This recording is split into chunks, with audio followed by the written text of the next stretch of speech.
I'm here at Mushroom Burger, still here in Tagaytay. We're going to taste their mushroom burger and the mushroom fries. And also, I forgot their mushroom soup. Everything in order namin is mushroom. I'm going to pop their store. Yung store nila, matagal na dito sa Tagaytay. This is their burger. Ayan. So, may meat and mushroom. So, let's try. First bite.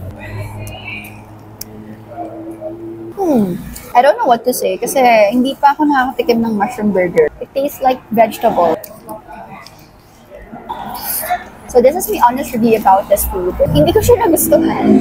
I think it's okay to have an honest review. This is not the type of burger na gusto ko. Kanya-kanya naman tayo ng panlasa. I'm going to taste the soup.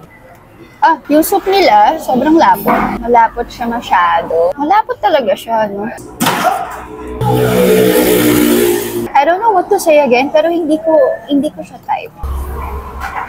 But again, kanya-kanya tayo ng panlasa. This is how I taste it. Let's try this mushroom fries. Tignan natin kung papasa na to. Mushroom fries? I like this one. Ito yung nagustuhan ko sa lahat. Out of all my orders, ito yung masarap. Try natin ng merong ketchup. I must say, bumawi naman sila sa mushroom fries.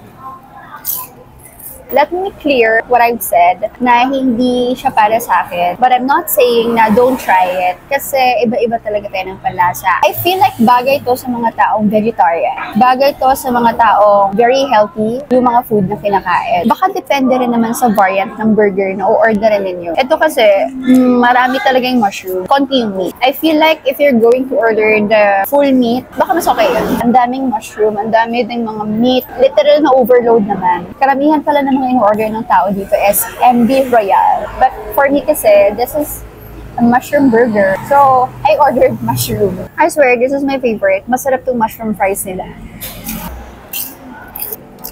Overall, this is still a good experience because number one, mura na tong restaurant na to within Tagaytay. Number two, this is a unique restaurant I've ever tried kasi puro siyang mushroom. Lahat ng menu nila is all about mushroom. Like for example, they have sisig, lomi, pancit, rice, and lahat yon may mushroom. And also pala on their menu, they have vegetarian options. If you're a health-conscious person, you can order the vegetarian menu. Try to order the Burger Royale. Yeah, the Burger Royale. Kasi yun yung mostly in-order ng lahat. And lastly, last bite for mushroom.